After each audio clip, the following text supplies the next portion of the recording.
Good morning. I'm Margaret Lynn, and Dorita Brand and I want to welcome you from the Tennessee Clinical and Translational Science Institute.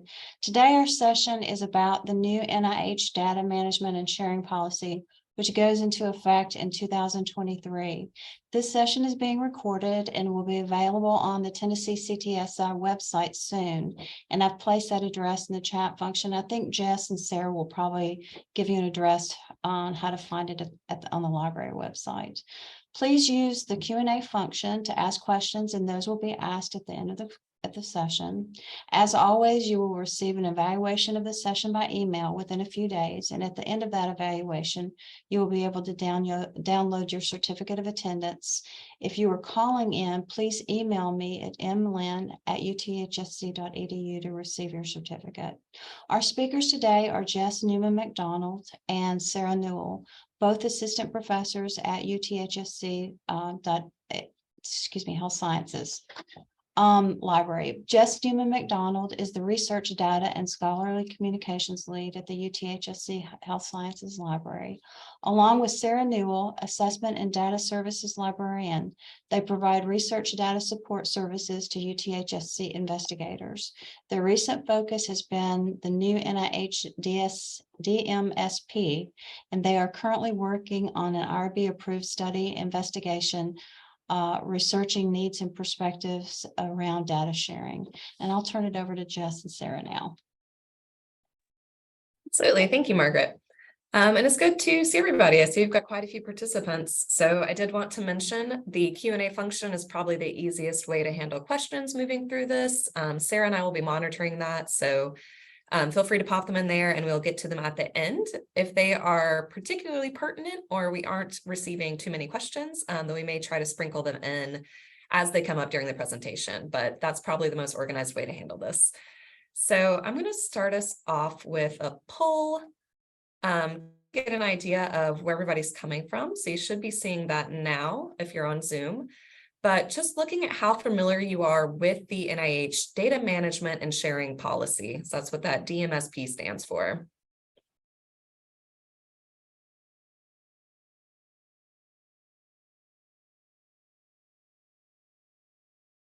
Great, I'm seeing quite a few come in. Most of everyone that has answered so far, over half are aware that it's happening. So that's about where I expected people to be. Second largest category looking at never heard of it before this workshop. So we've got a lot of ground to cover. That's awesome. We do have also one brave soul who says they feel completely comfortable. That is surprising. Kudos to you. I'm happy to hear that. Okay, so let's go ahead and get started. I'll end that poll so you can see what that looks like. Share those results for you. Great. Okay, so this is going to be very useful for a lot of you, I anticipate. Let me go ahead and end that and we'll move into our presentation. Just a couple TNC-TSI things. You'll receive your credit if needed, and we have no disclosures. So today's outline, we are going to look at the who, what, when, where, why, and how of the data management and sharing plan. We're going to have an intro to the DMP tool. That's Sarah, my colleague, is going to handle that towards the end of the presentation. And I think you'll find that extremely useful if you're new to data management plans. That's going to make writing one pretty simple. And then at the end, we'll have time for a little bit of question and answer. One note, much of this presentation, I would venture to say the majority of this presentation is built directly from the NIH FAQs. So this is not my personal opinion. I'm going to just deliver factual information today. There's a lot of interpretation that can go into this plan as well, and that might be yet to be seen as we actually move into the implementation and compliance of this plan. But if you have questions, especially those of a factual nature, I will do my best to answer those for you. The NIH also has a specific website that is invaluable, sharing.nih.gov. It has a wealth of frequently updated information. They keep posting things there almost on a weekly basis. Every time I go, it seems like they've got some, new addendums, new resources to share. So definitely bookmark both of those and return to them frequently as you move through implementing this process. So what is the data management sharing plan? What are we really looking at? This is for any proposals that are being submitted on or after January 25th, 2023. So that's coming up in about a month. It is the submission of a data management and sharing plan, which we'll go over what that looks like, what that is, which is going to outline how scientific data and any accompanying metadata will be managed and shared, taking into account any potential restrictions or limitations. And then the second piece of that is going to be compliance with that approved plan as approved by the NIH ICO. So moving into kind of our when, what, where, how, what is it? I want to start off by defining scientific data because I think that's kind of the biggest piece of this. Yes, they want you to share your data, but it's only the scientific data that they're requesting that you share. So I think that's the most important part. So scientific data per the NIH definition is data that is of sufficient quality to validate and replicate your research findings. So that's really the intended purpose of this sharing, is that validation and replication piece. It's data that is resulting from your study, but data that doesn't necessarily support a publication. So I know a lot of folks do have experience sharing data per a publication that they've put out. That's great. NIH is requesting that you share that data outside of just that publication set of data. And it also includes, importantly, your null findings. So the null findings that you might not, again, be publishing results on, those are part of this scientific data set as well. Importantly, it is not things like lab notebooks, any preliminary analyses that you're doing, case report forms, drafts of your paper, any email correspondence going on.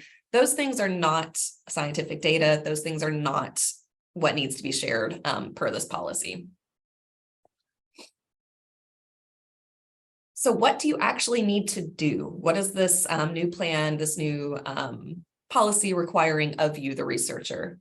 It is requiring that you write a data management and sharing plan. One note is that I will probably be using DMP, DMSP, DMS almost interchangeably. These are all acronyms that largely refer to the same thing, either the policy itself or the plan that is submitted with the policy. So you need to write that plan. You need to provide updates on data management and sharing activities as the annual progress reports as you submit those. So this plan is intended to be kind of a living document. They anticipate that you will have changes that occur. That's all well and good. That's fine. But make sure that you're providing updates to those as you move along. And then you need to actually manage and share the data as you've outlined it, as you've described it in that plan that was approved. And then again, keeping in mind that if your plan is changing over the course of your project, you need to work proactively with the NIH program officer to obtain review and approval modifications. So again, just the application for funding must include a plan to process, preserve, and make accessible the scientific data generated by your research, as well as any additional information about it that explains or facilitates its use. So we'll look at things like, code books or data dictionaries, those things that are necessary for that reproducibility piece of things. So any additional information, that's the metadata that facilitates its use, interpretation, and or reproduction. And then also keeping in mind, NIH does recognize that some data cannot be shared due to legal or privacy issues when applicable, but the plan still must address that material and explain why it can't be shared. So they do offer you the opportunity to talk about that in the submitted plan as well. So what is a DMSP? What is a data management and sharing plan? It's a prospective planning document. So you're doing this before you actually begin your research for the management and sharing of your scientific research data. It's not going to be super long. The NIH recommends 1 to 2 pages. So it's really a summary document. And then the NIH has also put out 6 suggested elements, which are highlighted there on the right. And that includes data type. So what data or metadata is going to be generated, how it's going to be processed, managed, preserved, and shared. And then will any data not be shared? And if so, why? Related tools, software, and or code. So if you're producing code as part of your research, that's included in your data.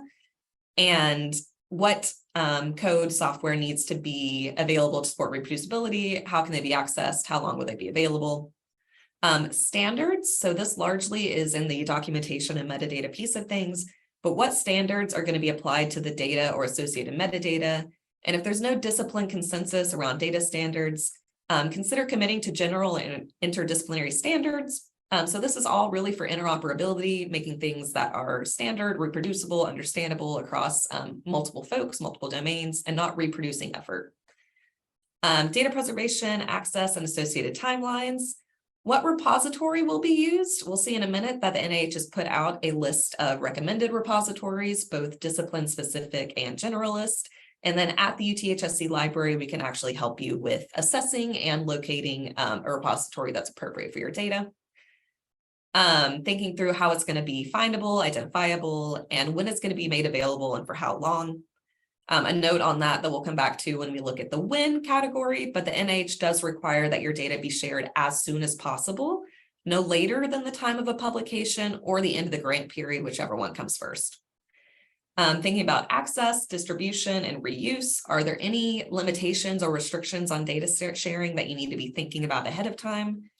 And then oversight of the data management sharing, how's the plan going to be monitored and by whom? So who on your team is going to help you with adherence to this and monitoring it? We'll see all of these data elements again when we move into the DMP tool, because they're going to outline how you might actually write each of those sections. Some additional resources, the NIH has put out some sample plans, so that's great. Look at those. You might be able to reproduce some of the sections in there for your own purposes. The National Network, the Library of Medicine, also has a really extensive toolkit that you can visit. And then again, the DMT tool that we'll look at in a minute. So this is kind of the million-dollar question that I'm asked a lot when it comes to human data, human identifiable data, or qualitative data. So what are some justifiable reasons for limiting the sharing of data? The NIH says specifically, ethical, legal, or technical factors may necessitate limiting sharing data to some extent. So they do recognize that this is the case. If researchers' concerns are that they can't share for those ethical, policy, technological, or legal reasons, all you have to do in the plan is explain that. So you just need to take some time to think through that and make that case. So they're not immune to having to write a plan. Your researchers still need to write the plan. But they can address that within their within the plan. They can address those concerns. So if the informed consent or existing consent documents don't allow it, if participant privacy or safety would be compromised, even having gone through the appropriate de-identification and COC processes, if explicit federal, state, local, or tribal law or policy explicitly prohibits disclosure, any restrictions that have been imposed by existing or anticipated agreements, and then data sets cannot practically be digitized within reasonable effort. So if it's born physical data, it's not actually digital data, and you can't reasonably create digital data out of that, that would be a reason for not sharing that data. So what specifically about human subject data? Above all else, you're going to need to comply with any applicable laws, regulations, or institutional policies. So these will override the NIH policy, per my understanding. So legal, ethical, laws and regulations would take precedence there. One recommendation that the NIH has is to address the data management and sharing plan in the informed consent process. I've put a little link down there at the bottom, and we will share these slides because there's a lot of resources, but the NIH has put out some more language around the informed consent process, some language you might want to include in your informed consent moving forward to help you in compliance with this. So they have anticipated that need and created some resources around that. Do make use of de-identification. This is now an allowable cost, which we will look at in a minute. So that's something you can budget for within your proposal as well. COCs and other protective measures. Assess and communicate limitations on future use of data to selected repositories. So it might be the case that the repository that you choose needs to have some, DUAs around using the data. That is not just openly accessible. There might be a stewardship process that they need to go through to gain access to that data. So just make sure you're thinking about that and that we communicate it to the repository when we're going to submit your data. And then consider controlled access. That's kind of what I was mentioning along stewardship terms, but consider controlled access to that data. So it's not just openly available where anybody that comes across it can access it, download it. There might need to be a vetting process that happens in order for researchers to gain access to that data. That would still be allowable. You would just need to explain that within the plan. Jess, I'm going to interrupt for a moment. Sure. One person's asked what a COC is. Oh, a COC. That's a good question. That's a certificate of confidentiality. Which the NIH has more information on. I'm not an expert on certificates of confidentiality, but that is what they're referring to. Thank you for that question. And then also keep in mind that controlled access may be specified by the funding agencies as well. So that might be something that they outline moving forward as well. So just become familiar with those when you're looking at calls for proposals. What are allowable costs for data sharing? This was outlined in a supplemental policy information that the NIH published, so I put a link to that there. But basically, the NIH recognizes that making data accessible and reusable for researchers may incur additional costs that it did not previously. So for that reason, investigators may request funding towards data management and sharing in the budget and budget justification sections of their applications. So that might be things like curating your data, developing supporting documentation, de-identifying your data. So if you need an expert statistician to come in and do that de-identification, you can include that. And then preserving and sharing your data through established repositories. They might have deposit fees, which is something that would be good to know ahead of time. So if you already identified a repository that is your target repository and they have a fee, you can go ahead and include that in your allowable cost section. So who is this applying to? All research funded or conducted in whole or in part by NIH that results in the generation of scientific data. So again, scientific data that we defined earlier. So it applies to research projects, some career development awards, small business and research centers. It is not going to apply to training, fellowships, conference grants, resources. So those things that aren't generating that scientific data per that earlier definition. So this is going to include NIH-supported research regardless of funding level, which includes things like extramural grants, extramural contracts, intramural research projects, and other funding agreements. Who's going to be reviewing your data management plan from the NIH? It'll be NIH program staff that are actually reviewing this plan. So they're going to review it for acceptability and may request modifications prior to that award as appropriate. Budget requests, DMS plans and budget requests submitted as part of the funding application or proposal. Peer review is not actually going to see your DMS plan, but they will consider the related budget items. So that's something important to keep in mind. Plans must be approved by the funding institute prior to award. So keep all these things in mind as you're creating your plan. It's going to be reviewed by the program staff, but the budgeting is going to be part of the peer review as per usual. When we highlighted that, but January 25th, 2023, anything submitted on or after this date is going to be required to be in compliance with this. This is another really big question that I get. When do I have to share my data? This is directly pulled from the NIH policy. The time of an associated publication or the end of the performance period, whichever comes first. So scientific data should be made accessible as soon as possible and no later than the time of an associated publication. Specifically, the DMS policy expects scientific data to be shared by the earlier of 2 time points.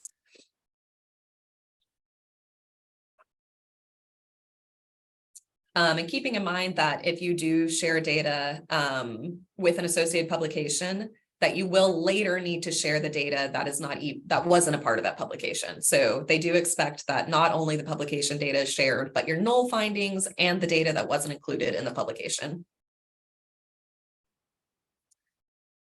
Where? So where can I share my data? You have a lot of options. The NIH strongly encourages subject-specific open access data sharing repositories as your first choice. That's because this is where your peers are going to go first to try to find your data. So you want to market it to the most relevant audiences first. So think about, where people that might want to use your data are going to go and actually look for it. That's probably where you want to share it. However, if there's not a subject-specific or discipline-specific repository for your data, there's several generalist repositories that would work as well. And we have a guide here on selecting a data repository, and a couple of other resources that you might want to check out when you're thinking through which repository you might want to select. And then ask us for help. So if you're affiliated with UTHSC, the library does offer a repository selection service. So if you need assistance with selecting a repository or understanding the requirements of that repository, so any metadata that they require, any additional documentation, any fees, we can help you decipher that and get you ready to put that into your plan. And why? So, this is kind of that higher level question. Why is the NIH wanting me to share my data? Really, the two big points that they have really drilled home are the advancing of rigorous and reproducible research. So sharing data to enable the validation of research results, making high value data sets available. So really being good stewards of the funding that created that data, accelerating future research directions because things aren't behind paywalls, they're more readily accessible to everyone. And then increasing opportunities for citation and collaboration. I did see a study recently that publications that had related data sets made accessible alongside of them had, I think it was a 25 or 35% increase in citations. So that's good for your impact as well. And then on the other side of the coin, promoting public trust, fostering that transparency and accountability.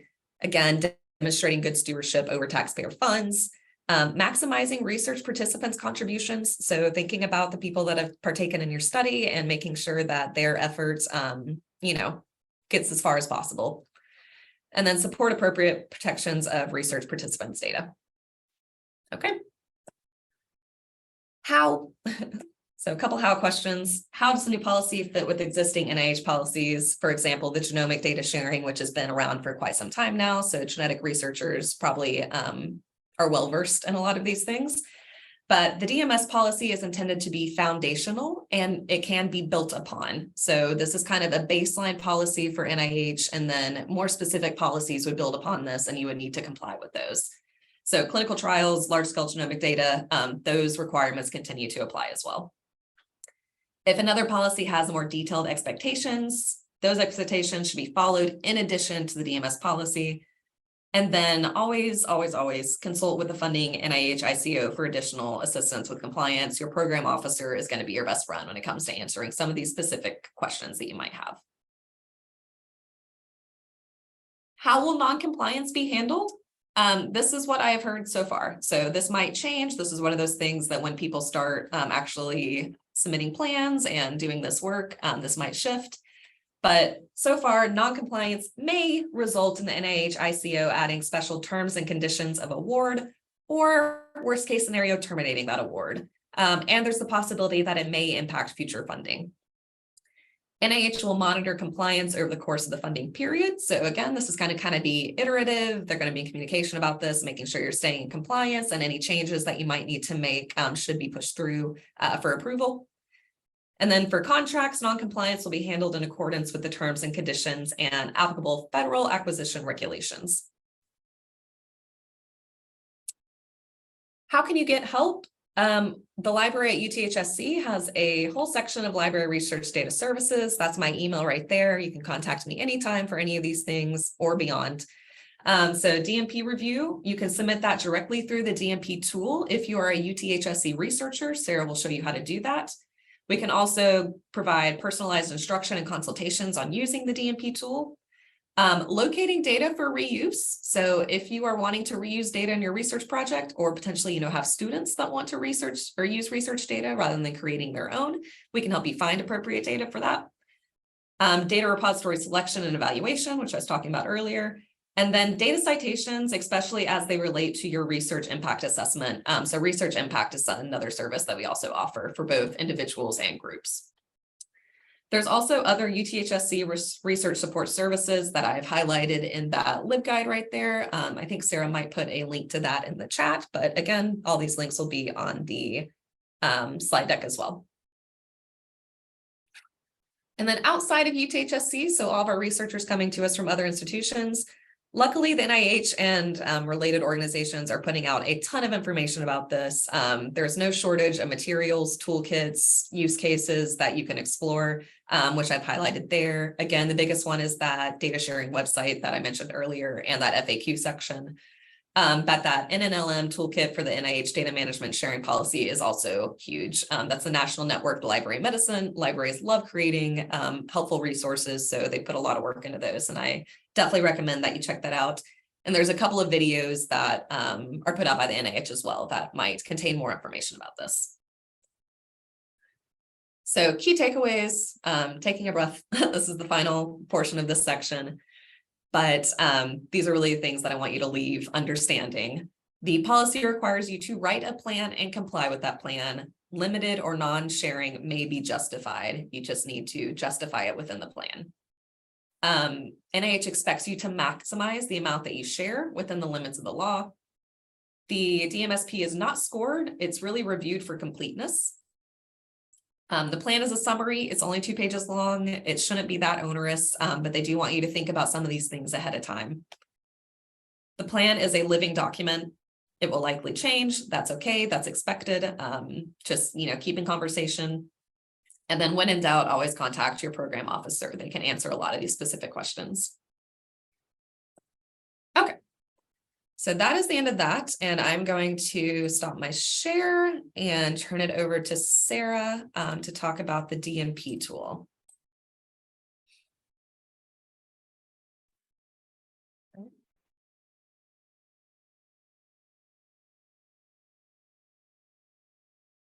That work? Yep, there you go. Okay. DMP tool is a free open source online application that helps you consider the way you will manage your data during your research project and potentially share your data after. Today I'm going to show you how to create an account, walk through creating a DMP based on the January 2023 NIH requirements, and I'll go over some helpful resources within the tool. The easiest way to access the DMP tool is by typing dmptool.org into your preferred browser. We also have the research data libguide that Jess just mentioned, and I provided in the chat, where you might find other useful information. DMP tool can be found there by going to the main page, selecting the data management tab in the left side column, and scrolling to the resources at the bottom of the page. You might want to bookmark this libguide as it's continuously updated. A recording of this presentation will likely be added to this page as well. There's no single sign-on for UTHSC, so you may enter your preferred email address in the sign-in, sign-up window. If you think you might submit a data management plan for feedback, or if you might have collaborators, you'll probably want to choose an email address that you check regularly. If you're affiliated with UTHSC, you'll want to choose UTHSC from the institution list, so that when you do request feedback, Jess and I will receive a message. St. Jude, Le Bonheur, Baptist, and UK are all included in their list of institutions. Try searching for your institution on the list before selecting. I cannot find my institution.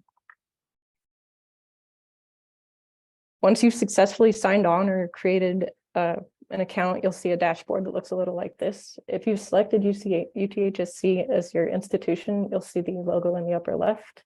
If you have previously used DMP tool, or if you've been added to plans as a collaborator, you may see a list of DMPs. This area will be blank for new users. And if you have an incomplete plan that you're returning to, you'll find it in this list as well. There are 2 items of interest in the drop-down menu under your name. Here you can edit your profile. You can choose your institution if you didn't already, or you can change your institution affiliation. You can also change your password and set your email preferences. Under third-party applications, you can link your ORCID ID or create one if you haven't already. DMP IDs are a unique identifier that can be registered and assigned to your completed DMP. ORCID adopted DMP IDs as a resource type. So when you register your plan, the DMP ID is generated and the record is automatically pushed to your ORCID profile page. So now that you have a profile set up, we will create a new plan.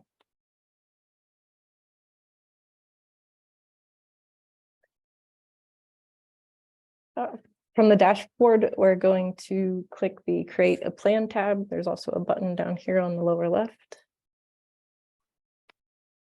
When you hover your cursor over these text boxes, a black box with additional information about the field requirements may appear. Just going to title this one Forthcoming Test 3.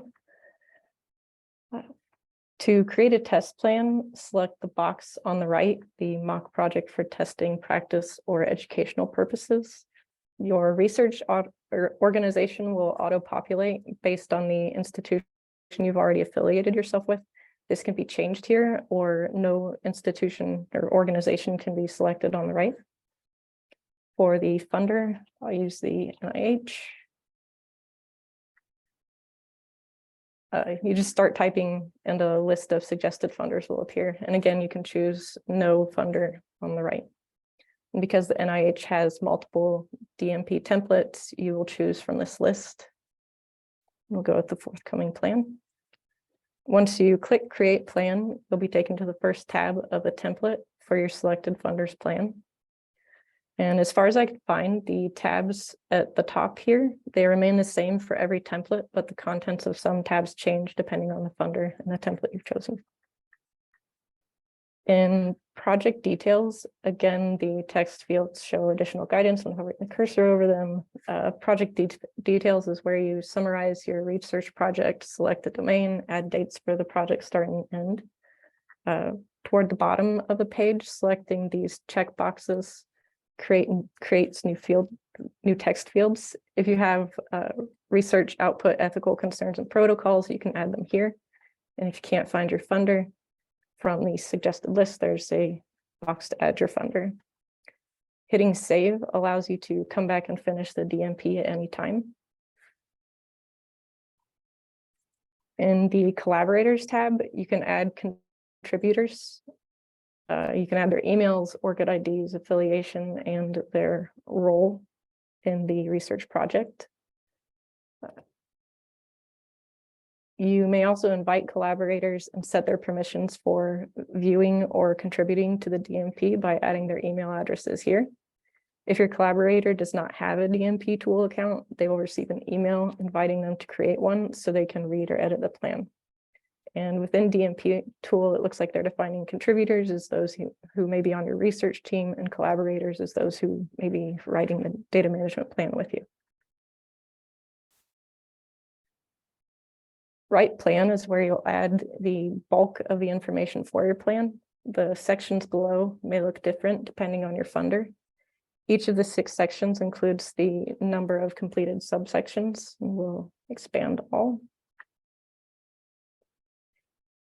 Each field includes a description of the text to include in the field, and there is an example answer below each field where you may be able to fill in the blanks. You can even copy and paste these examples into the text field to get started. As you complete each field, you want to save your work by hitting the button at the bottom of each field rather than at the end of the page. On the right, you'll see guidance provided by the NIH and DMP tool. These boxes appear next to every field and sometimes include links to outside sources. Next to guidance is a comment section. You can use this as a space for discussion with collaborators. And when you request feedback, it may also appear in this comment section. We can also provide feedback through a document or email outside DMP tool, whichever you would prefer. And I'll just quickly scroll through some of these fields so you get an idea of the amount of text the NIH is looking for. This template includes all of the NIH recommended elements, and they expect these DMPs to be about 1 to 2 pages. Back up to the top. Research outputs is where you can record your intended outputs.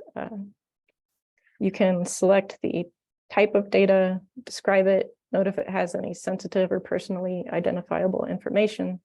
If you have a repository in mind where you are depositing your data, you can search for and identify it here. And you can also search for and identify a metadata standard. And you can apply release dates and access levels, and the Creative Commons license. In request feedback, if you are a UTHSC affiliate, or if you are UTHSC affiliated and have selected UTHSC as your institution within DMP tool, you can just click request feedback and Jess and I will be alerted. We are aiming to have feedback responses to you within 2 weeks of a request, but this is subject to change, but it's our current goal. DMP tool provides 6 download formats. You have the most formatting options selecting PDF, but use the one that best suits your needs. The finalize and publish section is optional. Here you can set your plan's visibility. Because this is a test plan, there are no options for private, organizational, or public viewing. And at the bottom, you may also get a unique DMP identifier for your plan. So that's how to create a plan. I also wanted to show you a few places where you can find additional guidance and get quick answers about using the tool. These next 3 sources are linked at the top of every page in DMP tool. It's funder requirements, public DMPs, and help.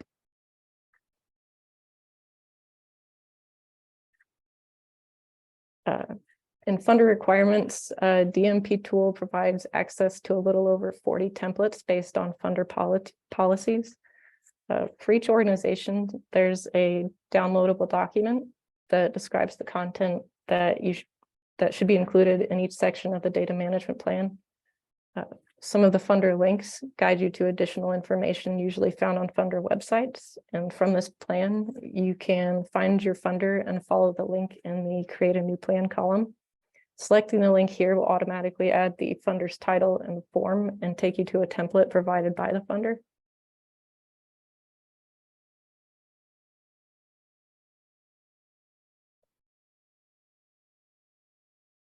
In public DMPs, you can look at previously submitted plans that have been shared publicly by their owners. Should you decide to share your plan, this is where it'll be. When viewing these plans, it's important to remember this note at the top. The plans have not been vetted and you won't know if they were accepted by funders. Just do a quick search for any forthcoming plan. So if we select NIH as the funder and do an in-page search for their forthcoming 2023 plan, here's a DMP for a study titled Single Cell Transcriptomics in Alzheimer's disease. As of this morning, it was the only publicly shared DMP based on the 2023 NIH DMSP mandate. There's another one down here by Marquette University that appears to be a template. It'll take more time for some more examples to appear.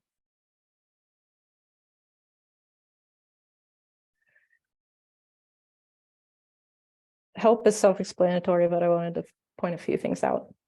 The help for researchers link takes you to a quick start guide. This includes an overview of the dashboard information about using the tool, sharing a DMP with collaborators, and requesting feedback. Data management guidance provides some information to help you think about what kind of data you're producing, file formats you're using, how you're organizing the data, your documentation through dictionaries, README files, and metadata standards, the data security and backup, as well as sharing and citing data. The only thing in promote the DMP tool that might be useful to users is at the bottom of the page. They're the general purpose slides. They ask questions to help you think about your DMP and include some step-by-step guidance for using the tool. The user interface captured in these slides is not the same one currently in use, but there's enough of the same information to provide guidance in a pinch. And the last slide in that deck mentions blog.dmptool.org. This has some information about updates and changes to DMP tool and developments around data sharing and data management. And that's the complete tour. Are there any questions? Awesome. Thank you, Sarah. Yeah, if you have any questions about the DMP tool, please let us know. And we have plenty of time to move into just general questions. So I've seen a few of those have been submitted through the Q&A. I saw one in the chat as well. One in the chat was inquiring about whether this applied to animal research as well as human subject research. Yes, applies to all NIH research. Does Baptist have access to our library resources? Unfortunately not. So the services that we offer as a library are only available to UTHSC affiliated researchers, but you can access that user guide, the library guide. I think we put the link in the chat. It'll be on the slide deck as well. That has some good general resources, so feel free to take advantage of that as a research guide as well. Will DMPs be grandfathered in for currently funded grants? Yeah, so we got a lot of questions about grant renewals. So new and competing renewal grant applications. So this does apply to renewals as well. Projects currently in progress. Yeah, so once they are up for renewal, yes, this does apply.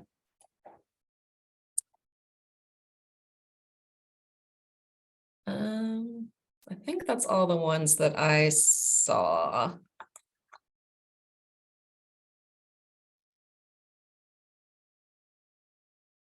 Do you have any other questions? I think at this point, since we're through the written questions, if you do want to raise your hand and ask a question live, we could unmute you and you could do that as well.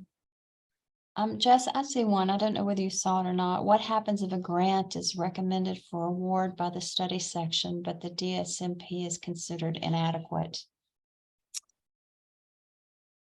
So that's a little bit more specific than my knowledge. I do know that the DMP will be returned. So if they decide that it's not adequate or that it needs some modifications or whatever, they'll just return it and allow you to redo it. So it's not a one and done thing. So I think that is intended to be an iterative process. And I think the NIH has recognized that this is going to be new for folks, that people are, it's going to take some time to get up and running. So they're very willing to work with you on getting that in shape.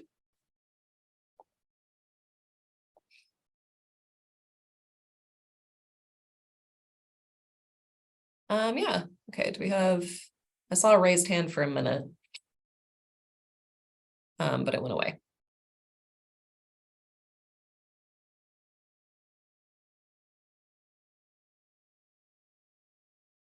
So any other questions, anything at all? Again, feel free to, I'll put my email back in the chat. It's just jnewman@uthsc.edu. Feel free to reach out anytime. We are happy to help. I'll put mine in the chat as well. Yeah. I want to thank you, Jess and Sarah, for all of this information. And I want to let everybody know that the library also has 11 sessions for clinical researchers on how to use the library and its services effectively. And these recordings are available on the Tennessee CTSI website and on the UTHSC library website too. Just some announcements about upcoming sessions. Tomorrow concludes our 3-part series on clinical research billing and compliance. In January, we will continue our diversity training series on health disparities research and electronic health records. And there will be a session later on in January on qualitative research methods. So watch for these registration notices. And again, thank you, Jess and Sarah. And this concludes our session for today, and we hope to see you soon. So one more question. Do we have a template to share?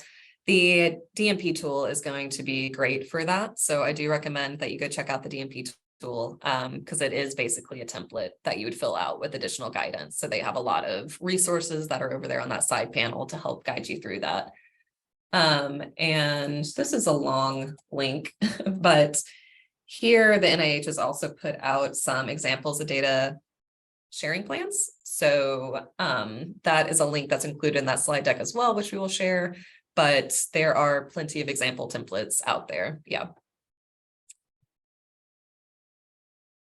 And someone raised their hand and I don't think I got to it before it went away. James Sparks. Yeah, let me allow you to talk here.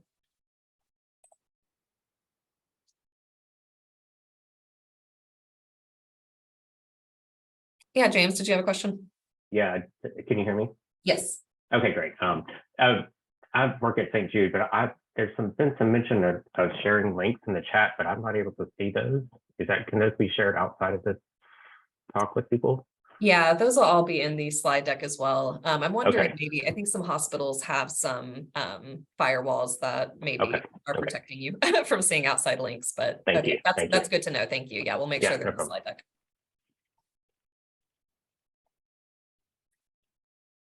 And Melinda Fitzgerald. Yes, I wrote this in the question and answer. How do we get the download on these slides? I believe, Margaret, will you be sending them out via email to registrants? The link for Tennessee CTSI website is in the chat, but I will try to get that email sent out to all the people that are registered today. I'll also, once we have the recording of this session on the library research guide, which you can probably Google UTHSC research data library and it should come up. I'll put the recording of this as well as the slide deck on that site. Yeah, the slide deck will be on our website too. Okay, yeah, so a couple places to access that for you.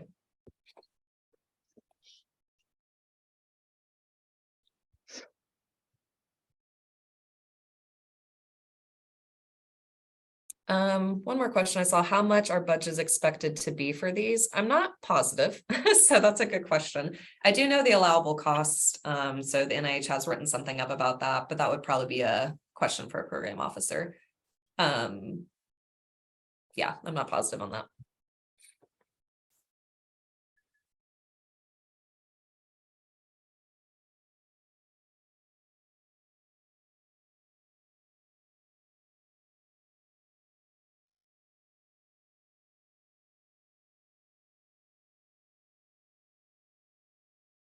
If Okay. yeah, no one else has any questions, we'll try to get that information out to you all. And thank you for coming and hope to see you soon. Great, Goodbye, thank you, everybody. everybody. Thanks.